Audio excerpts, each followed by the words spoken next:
The first thing she said to me that day wasn't hello or I'm sorry for your loss. It was, you don't belong here. Dad disowned you, remember? Don't make a scene. Her voice was sharp enough to slice through the humid air of the chapel. Her lipstick was perfect, her black dress designer, mourning as performance art. I didn't answer, because you don't argue with someone who's about to choke on their own arrogance. You just wait. Growing up, Claire was the golden child. I was tolerated, at best. She had perfect grades, perfect manners, perfect friends. I had dirt under my nails, questions Dad didn't like, and a knack for telling the truth even when it burned. The older we got, the wider the gap grew. She married rich. I started my own small business. She lived in the city. I stayed close to home. But the real fracture came 3 years ago. Dad fell ill. His mind stayed sharp, but his body, frail. He asked us to visit. I went every weekend, bringing groceries, paying his bills when he forgot to. Claire? She came once every few months, always in a hurry, always with that "I'm busy with real life" air. Then one Sunday, I walked in and found a lawyer at the kitchen table. Claire sat beside him, smiling like she'd just won something. Dad looked conflicted. "Just some estate planning," she said, too casually.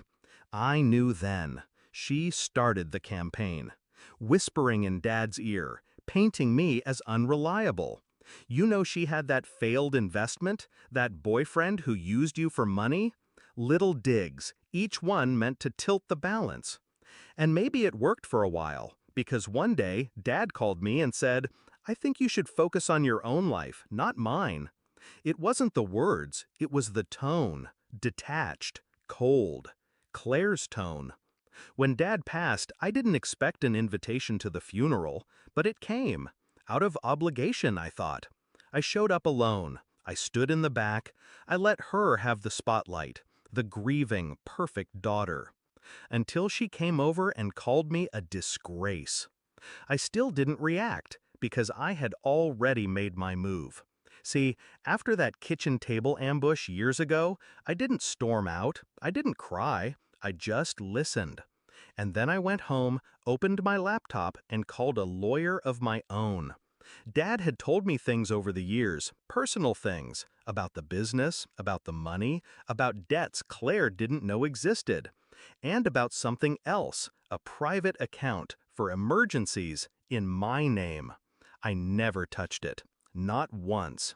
When he was sick, I started keeping records. Every bill I paid for him, every appointment I took him to, every time Claire was too busy. I sent Dad a letter once, handwritten. No accusations, just the truth. About what I'd done for him, about how I'd never taken a penny from that account, about how Claire had. Twice. He called me the next day. He didn't say she did it, he didn't apologize, but I heard it in his voice. He knew. The will reading was at his lawyer's office, 2 days after the funeral. The room was small, the air thick. Claire sat in the center, flanked by her husband, her nails clicking against the armrest. I sat at the far end, hands folded. The lawyer started reading. Formalities first. Assets, debts, the usual. Claire leaned back, smug. Then the lawyer's voice shifted. "To my daughter Claire, I leave the watch my father gave me and the painting above my desk. May they remind you of what can't be bought." Her smile flickered. "To my daughter Anna, the only one who never lied to me, I leave the remainder of my estate, my shares in the company, and the contents of my private account." Silence. Then a strangled "What?" from Claire. The lawyer continued unbothered. "Anna, you'll also find enclosed my written acknowledgement of your care during my illness and my instructions for the trust you will manage. I know you'll honor them." I didn't look at her. She tried to argue, claimed Dad was manipulated, threatened court.